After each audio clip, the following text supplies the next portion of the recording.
Realme Narzo 80 pro 5G എന്ന പുതിയൊരു smart phone Indian മാർക്കറ്റിൽ ലോഞ്ച് ചെയ്യാൻ പോകുന്നുണ്ട്. ഈ ഒരു ഫോണിന്റെ ഇന്ത്യയിലെ ലോഞ്ച് ഡേറ്റ് ഇപ്പോൾ ഒഫീഷ്യലായിട്ട് കൺഫേം ആയിട്ടുണ്ട്. പിന്നെ ഫീച്ചേഴ്സിനെ പറ്റിയിട്ടുള്ള പല കാര്യങ്ങളും അറിയാൻ കഴിഞ്ഞിട്ടുണ്ട്. അതുപോലെ തന്നെ വിലയെ പറ്റിയിട്ടുള്ള ചില ന്യൂസുകളും ഇപ്പം പുറത്ത് വന്നിട്ടുണ്ട്. എന്തായാലും ഈ ഒരു വീഡിയോയിൽ നമ്മൾ നോക്കാൻ പോകുന്നത് റിയൽമി നാർസോ 80 പ്രോ 5G എന്നുള്ള സ്മാർട്ട് ഫോണിനെ പറ്റിയിട്ടാണ്. അപ്പം നമ്മൾ ആദ്യം ഫീച്ചേഴ്സും കാര്യങ്ങളൊക്കെ നോക്കുകയാണെന്നുണ്ടെങ്കിൽ ഡിസ്പ്ലേയുടെ കാര്യത്തിൽ ഇതിൽ ഫുൾ HD റെസൊല്യൂഷന് വരുന്ന OLED പാനലും കാര്യങ്ങളൊക്കെ വരുന്നതായിരിക്കും. പിന്നെ ഈ ഒരു ഫോണിന്റെ ഡിസ്പ്ലേ സൈസിനെ പറ്റിയിട്ടുള്ള കാര്യങ്ങൾ ഇപ്പം അറിയാൻ കഴിഞ്ഞിട്ടില്ല. പക്ഷേ റിയൽമി നാർസോ 70 പ്രോയിൽ 6.6 ഇഞ്ചിന്റെ ഡിസ്പ്ലേ ആണ് വന്നിട്ടുള്ളത്. അപ്പം ഇതിലും 6.6 ഇഞ്ചിന്റെ ഒരു ഡിസ്പ്ലേ സൈസ് നമുക്ക് എക്സ്പെക്ട് ചെയ്യാവുന്നതാണ്. പിന്നെ ഈ ഒരു ഫോണിൽ കർവ്ഡ് ആയിട്ടുള്ള ഡിസ്പ്ലേയും കാര്യങ്ങളൊക്കെ വരുന്നതായിരിക്കും. പഞ്ചോൾ ഡിസൈൻ വരും, പഞ്ചോൾ വരിക ടോപ്പ് സെൻറ്റർ ഭാഗത്തായിട്ടായിരിക്കും.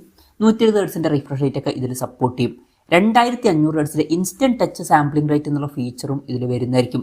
പീക്ക് ബ്രൈറ്റ്നസ് വരിക 4500 നിറ്റ്സ് ആയിരിക്കും. പിന്നെ 3820 ഹെർട്സിന്റെ PWM ഡെമ്മിംഗ് എന്നുള്ള ഫീച്ചറും ഇതിൽ സപ്പോർട്ട് ചെയ്യുന്നതായിരിക്കും. അപ്പം ഈ ഒരു ഫോണിൽ അത്യാവശ്യം നല്ല ഡിസ്പ്ലേ ഫീച്ചേഴ്സ് വരുന്നതായിരിക്കും. ഈ ഒരു ഫോണിന്റെ വില 20,000 രൂപയ്ക്ക് താഴെ ആയിരിക്കുമെന്നാണ് റിപ്പോർട്ടുകൾ പറയുന്നത്. ആ ഒരു പ്രൈസ് റേഞ്ചിൽ നല്ല ഡിസ്പ്ലേ ഫീച്ചേഴ്സ് തന്നെയാണ് ഇത്. പിന്നെ in display finger print sensor ഈ ഫോണിൽ വരുന്നതായിരിക്കും. ഈ ഒരു ഫോണിന്റെ വെയിറ്റ് വരിക ഏകദേശം 179 ഗ്രാം ആയിരിക്കും. തിക്നെസ് വരിക 7.55 mm ആയിരിക്കും. അപ്പം അത്യാവശ്യം വെയിറ്റ് കുറഞ്ഞ തിക്നെസ് കുറഞ്ഞ ഒരു സ്മാർട്ട് ഫോൺ തന്നെയായിരിക്കും ഈ ഒരു സ്മാർട്ട് ഫോൺ. പിന്നെ 6000 mAh ബാറ്ററി ഒക്കെ ഇതിൽ വരും. അത്രയും കൂടി ഒരു ബാറ്ററി കപ്പാസിറ്റി ഉണ്ടെങ്കിലും ഇതിൽ വെയിറ്റും തിക്നെസ്സും അത്യാവശ്യം കുറവായിരിക്കാൻ തന്നെയാണ് സാധ്യത. പിന്നെ IP69 റേറ്റിംഗ് സപ്പോർട്ട് ചെയ്യുന്നതായിരിക്കും. അത് നല്ലൊരു IP റേറ്റിംഗ് തന്നെയാണ്. പിന്നെ പ്രോസസ്സറിന്റെ കാര്യത്തിലോട്ട് വരികയാണെന്നുണ്ടെങ്കിൽ MediaTek Dimensity 7400 എന്ന പ്രോസസ്സർ ആയിരിക്കും ഈ ഫോണിൽ വരിക. ഈ ഒരു കാര്യം അവർ ഒഫീഷ്യലായിട്ട് കൺഫേം ചെയ്തിട്ടുണ്ട്. അപ്പം ഈ ഒരു പ്രോസസ്സർ എന്ന് പറഞ്ഞാൽ 20,000 രൂപയ്ക്ക് തിരക്കേടില്ലാത്തൊരു പ്രോസസ്സറാണ്. 15,000 രൂപ പ്രൈസ് റേഞ്ചിലൊക്കെ ആണെന്നുണ്ടെങ്കിൽ മികച്ച പ്രോസസ്സർ എന്നും പറയാൻ പറ്റിയിട്ടുള്ള പ്രോസസ്സറാണ്. അപ്പം ഈ ഒരു പ്രൈസ് റേഞ്ചിനനുസരിച്ചിട്ടുള്ള ഒരു പ്രോസസ്സർ ഈ ഫോണിൽ വരുന്നതായിരിക്കും. പിന്നെ BGMI പോലുള്ള ഗെയിമുകളൊക്കെ കളിക്കുകയാണെന്നുണ്ടെങ്കിൽ 90 FPS സപ്പോർട്ടും കാര്യങ്ങളൊക്കെ ഇതിൽ വരുന്നതായിരിക്കും. 5G സപ്പോർട്ട് ഇതിൽ വരും. പിന്നെ ഈ ഒരു ഫോണിന്റെ ബേസ് വേരിയന്റിൽ 6GB റാമും 128GB ഇന്റേണലും വരുന്നതായിരിക്കും. 8GB റാമും 128GB ഇന്റേണലുമായിട്ട് വരുന്ന ഒരു വെർഷനും വരുന്നതായിരിക്കും. പിന്നെ ഫോൺ വെട്ടം നീറ്റാതിരിക്കാൻ വേണ്ടിയിട്ട് VC കൂളിംഗ് സിസ്റ്റം ഇതിൽ വരും. ഇതിന്റെ ഏരിയ വരിക 6050 mm² ആയിരിക്കും. പിന്നെ സ്റ്റീരിയോ സ്പീക്കേഴ്സ് ഇതിൽ വരും. ആൻഡ്രോയിഡ് 15 ബേസ് ആയിട്ടുള്ള റിയൽമി സോഫ്റ്റ്വെയർ ആയിരിക്കും ഈ ഫോണിൽ വരിക.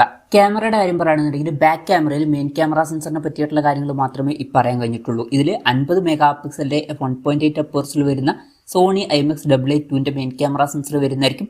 സെൻസർ സൈസ് വരിക 1/1.95 ഇഞ്ച് ആയിരിക്കും. OSന്റെ സപ്പോർട്ട് ഇതിൽ വന്നേക്കാം. പിന്നെ പഴയ റിയൽമി നാർസോ 70 പ്രോ 5Gയിൽ അൾട്രാ വൈഡ് ആംഗിൾ ലെൻസ് വന്നിട്ടുണ്ടായിരുന്നു. അതുകൊണ്ട് തന്നെ ഇതിലും നമുക്ക് ഒരു 8 മെഗാപിക്സലിലെ ultra wide angle lens expect ചെയ്യാവുന്നതാണ്. അതുപോലെ തന്നെ ഫ്രണ്ടിൽ ഒരു 16 മെഗാപിക്സലിലെ സെൽഫി ക്യാമറയും വരുന്നതായിരിക്കും. പിന്നെ ബാറ്ററിയുടെ കാര്യത്തിൽ 6000 mAh ബാറ്ററി വരുന്നതായിരിക്കും. വളരെ കൂടിയൊരു ബാറ്ററി കപ്പാസിറ്റി ഇതിൽ വരും. അത് എടുത്തു പറയേണ്ട ഒരു കാര്യമാണ്. 80 വാട്ടിൻ്റെ ഫാസ്റ്റ് ചാർജ് സപ്പോർട്ടും വരുന്നതായിരിക്കും. അത് നല്ലൊരു ചാർജിങ് സ്പീഡുമാണ്. പിന്നെ Type C ചാർജിംഗ് പോർട്ടും ഇതിൽ വരുന്നതായിരിക്കും. അപ്പം നല്ലൊരു ബാറ്ററി സെറ്റപ്പ് ഈ ഒരു സ്മാർട്ട് ഫോണിൽ വരും. അപ്പം ഇതൊക്കെയാണ് ഫീച്ചേഴ്സിനെ പറ്റി പറയാനുള്ള കാര്യങ്ങൾ. ഇനി ലോഞ്ച് ഡേറ്റിൻ്റെ കാര്യം പറയുകയാണെന്നുണ്ടെങ്കിൽ April 9 ഈ സ്മാർട്ട് ഫോൺ ഇന്ത്യൻ മാർക്കറ്റിൽ ലോഞ്ച് ചെയ്യാൻ പോകുന്നത്. ലോഞ്ച് ഡേറ്റ് ഇപ്പോൾ ഒഫീഷ്യലായിട്ട് കൺഫേം ആയിട്ടുണ്ട്.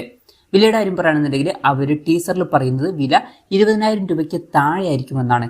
കറക്റ്റ് വില ഇപ്പം പറയാൻ കഴിഞ്ഞിട്ടില്ല. നമ്മൾ എക്സ്പെക്ട് ചെയ്യുന്നത് ഒരു 19,999 രൂപയ്ക്ക് ഈ ഫോൺ ലോഞ്ച് ചെയ്തേക്കാം എന്നാണ്. എന്തായാലും കൺഫർമേഷൻസ് വന്നിട്ടില്ല. എന്തായാലും ഓവറോൾ നോക്കുകയാണെന്നുണ്ടെങ്കിൽ റിയൽമി നാർസോ 70 പ്രോ 5G ആയിട്ട് കമ്പയർ ചെയ്യുമ്പോൾ അത്യാവശ്യം അപ്ഗ്രേഡ്സ് വരുന്നതായിരിക്കും. ഇപ്പോൾ ഡിസ്പ്ലേയുടെ കാര്യത്തിൽ ഇതിൽ കർവ്ഡ് ഡിസ്പ്ലേ വന്നേക്കാം. അതുപോലെ തന്നെ ബെറ്റർ ആയിട്ടുള്ള പ്രോസസ്സർ വരുന്നതായിരിക്കും. ബെറ്റർ ആയിട്ടുള്ള ബാറ്ററി സെറ്റപ്പും കാര്യങ്ങളൊക്കെ ഇതിൽ വരുന്നതായിരിക്കും. എന്തായാലും റിയൽമി നാർസോ 80 പ്രോ 5G എന്ന പുതിയൊരു സ്മാർട്ട് ഫോൺ ഇന്ത്യൻ മാർക്കറ്റിൽ ലോഞ്ച് ചെയ്യാൻ പോകുന്നുണ്ട്.